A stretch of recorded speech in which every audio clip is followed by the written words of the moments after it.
Look, he said a lot about their relationship in just a few little grunts right over there in that last part. Well, I give Kyrie credit for being honest, not letting whatever his personal feelings are with LeBron. I think they actually are fine. That is nice to see. Yeah, that he didn't let that stop him from saying, look, LeBron's the best player in the world, period. I also think Kyrie may be falling into the trap that many fans fall into, which is not understanding it's strictly a regular season award. I've been a voter for almost about 20 years. The ballots are due April 17th. Last year was like April 14th, before the playoffs start. But when you have the award ceremony after the postseason. All people remember is the postseason. So you see LeBron have this tremendous postseason run, and you say in the playoffs, I mean, forget the 82 games. In the playoffs, he goes up, forget one notch.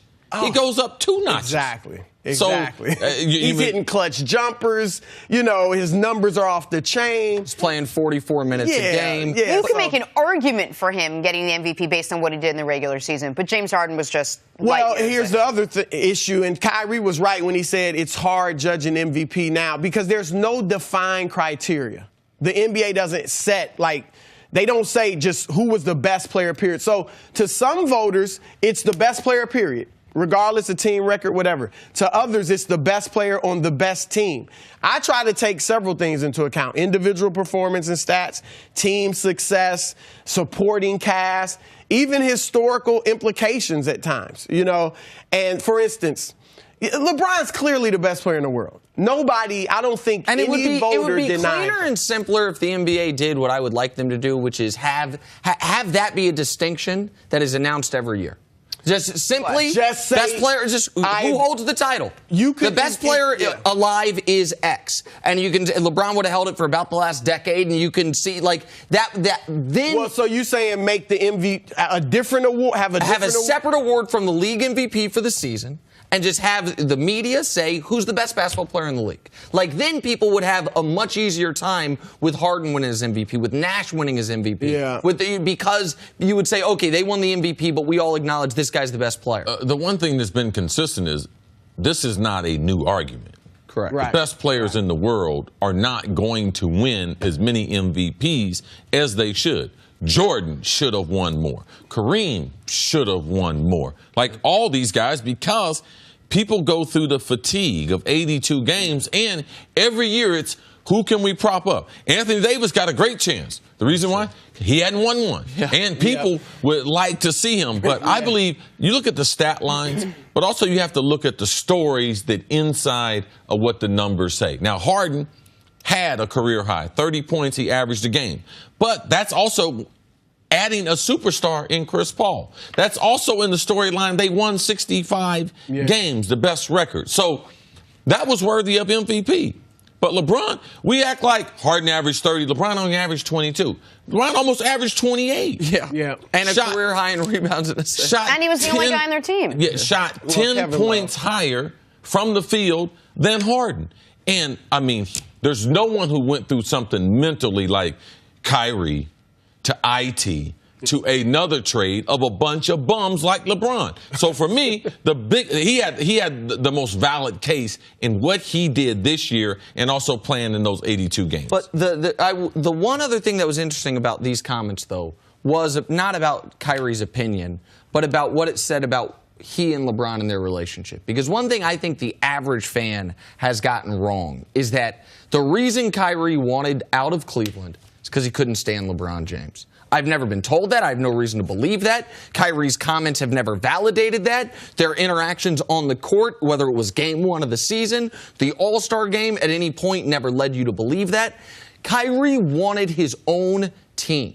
Kyrie wanted to be the man somewhere. Kyrie was not most focused on winning. We know that because his list of teams included Miami and New York. Now, San Antonio would be a great winning place, and Minnesota's close. But Kyrie already has one of the most iconic shots in NBA history and a championship. And people also need to remember, when Kyrie re-upped with Cleveland, LeBron hadn't come back yet. It was about 2 months before, it was 2 weeks. It was in the offseason LeBron chose to come back, but he hadn't come back yet. Kyrie thought this is going to be my team. And then the most talked about athlete in all of sports goes there. So I don't think it was ever that Kyrie hated LeBron or hated playing with LeBron. I think Kyrie wanted his own team. I think there were several factors with Kyrie. Now, their relationship personally was fine. They were cordial. They were friends. They didn't hang out all the time. Kyrie is kind of on his own and stuff like that. But some of it was LeBron. Like, Kyrie wanted to be a point guard. And I don't think he's that true of a point guard. You see in Boston, he's only averaging 5 assists. But he wanted, like, when you play with LeBron as a point guard, you don't know from possession to possession whether you're bringing the ball up or not, or you going to stand in the corner or on the wing. So Kyrie, that can be frustrating. And so there was some of that he wanted to show people, I'm a point guard, and I want to play like a point guard. But yeah, he and LeBron never had a blow up, never had an argument, huge argument or anything like that. But I think, too, when I look at the MVP, I think the Cavs underachieved the last few years in the regular season. And fourth seed, I understand they had a lot of issues and changes, but so did Houston. I mean, Chris Paul missed 24 games. You had P.J. Tucker, Luke Mute, Chris Paul as new players, so adjusting to another star coming to your team that has been ball dominant. Harden had to go through all that. They did have several players had career years, though. Yeah, okay. But I Capella. And I credit Harden for a lot of that, and D'Antoni's system ups numbers for guys. I mean, that's just been proven, But I just think LeBron, if your team underachieves, it's going to be hard for me to vote you MVP. And they've proven, because not even just this year, but with Kyrie there. They win 50 games, 51 games 2 years ago, and then they run through the East. So it shows you the regular season they're underachieving, and I take that into consideration. Go ahead, Jenna. I was just saying, why do they do that? If everyone agrees that this award, why can't they just finish out the season and then give this MVP award so you can factor? Because that's what the you mean at the end of the regular season? No, at the end of the postseason. At the end of the that's the finals MVP. Now you can and that's who would get it anyway. Probably. That's the same thing would happen. And you can make the argument that they should have a playoff MVP. As opposed to just a finals MVP. Hockey, I think hockey has that. I know that in European soccer they have different ways of awarding the best players. This is always going to be a debate in this league, just like in pro football. The question's always going to be, does the MVP always have to be a quarterback? Because is it about value or is it about best? Is it about most outstanding season? Is it a team award? It's a little easier in the NFL. The quarterback's touching the ball every play. He dominates the game.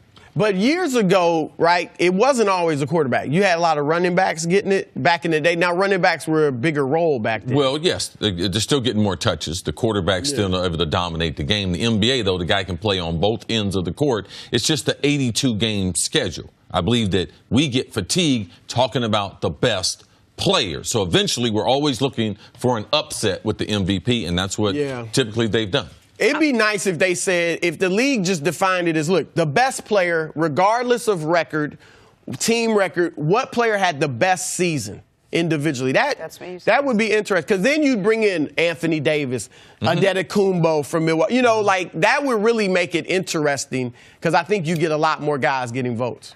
Thanks for watching. Subscribe here to get the latest from the show. Also, be sure to check out more of the best clips from First Things First, or go watch a few segments from our other shows on FS1.